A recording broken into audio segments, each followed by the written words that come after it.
Welcome back. હવે સમાચારમાં આગળ વધીએ તો સંજેલી વિસ્તારમાં ગેસ સિલિન્ડરની અછત અને સમયસર પુરવઠો ન મળતા સ્થાનિકોમાં ભારે નારાજગી જોવા મળી રહી છે. ઇન્ડિયન ગેસની ગાડી પહોંચતા મોટી સંખ્યામાં ગ્રાહકો સિલિન્ડર લેવા ઉમટી પડ્યા હતા. દરમિયાન સિલિન્ડર વિતરણને લઈને ગ્રાહકો અને સંચાલકો વચ્ચે ઉગ્ર બોલાચાલી અને ઘર્ષણની સ્થિતિ સર્જાઈ હતી. સ્થાનિકોનું કહેવું છે કે વારંવાર ગેસ સિલિન્ડર માટે રાહ જોવી પડે છે અને જરૂરિયાત મુજબ પૂરતા સિલિન્ડર ઉપલબ્ધ નથી થતા, જેના કારણે ઘરગથ્થુ મહિલાઓ અને પરિવારોને ભારે મુશ્કેલીઓનો સામનો કરવો પડે છે.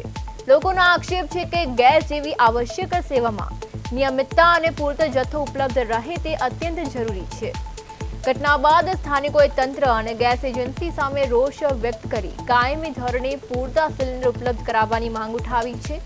લોકોનું કહેવું છે કે અછત અને અનિશ્ચિતતા દૂર કરી નિયમિત પુરવઠો સુનિશ્ચિત કરવામાં આવે તો આવી પરિસ્થિતિ ફરી ના સર્જાય.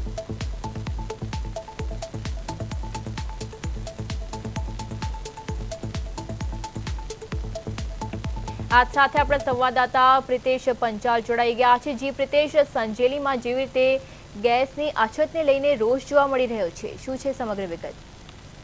જી પ્રિયા, જે છેલ્લા કેટલાય સમયથી ગેસ સિલિન્ડરોની તંગી જોવા મળી રહી છે, કારણ કે જે જથ્થો જોયો તેના કરતા ઓછો જથ્થો આવતો હોય અને માત્ર 2 કે 3 જ એજન્સી હોય, જેના કારણે જે લોકો છે તેને પરેશાની વેઠવાનો વારો આવ્યો છે. હાલ આજ રોજ સંજેલી ખાતે બહુ લાંબા ટાઈમ બાદ ગેસ સિલિન્ડરની જે ગાડી ગઈ હતી તે દરમિયાન જે લોકો છે તે દ્રશ્યોમાં જોઈ શકો છો, લેવા માટે પડાપડી કરી રહ્યા છે. સંચાલકો અને જે ગ્રાહકો વચ્ચે જે ઘર્ષણ પણ થવા પામ્યું હતું તેવા દ્રશ્યો સર્જાઈ રહ્યા છે. લોકોની માંગ છે કે આ જે ગેસ છે તે સુનિશ્ચિત સમયની અંદર અને જે હોમ ડિલિવરીની અંદર આપવામાં આવે.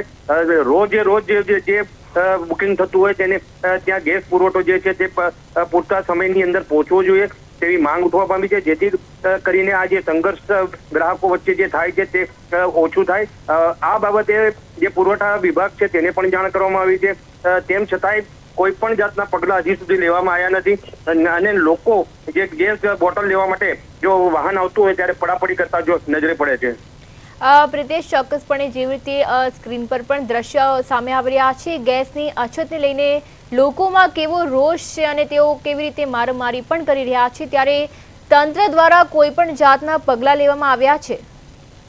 જી, પુરવઠા વિભાગને આ બાબતે જાણ કરવામાં આવી હતી કે છેલ્લા કેટલાય સમયથી ગેસ સિલિન્ડર જે છે મળતા નથી, જેના કારણે જે મહિલાઓ છે રસોઈ માટે મુશ્કેલી પડતી હોય છે. વારંવાર રજૂઆત કરવા છતાં એ તંત્ર જ્યારે નિંદ્રાહીન હોય તેવું જોવા મળ્યું છે. આ દ્રશ્યોમાં ચોક્કસ જોઈ શકો છો કે લોકો જે છે તે મારામારી ગેસ બોટલ માટે કરી રહ્યા છે.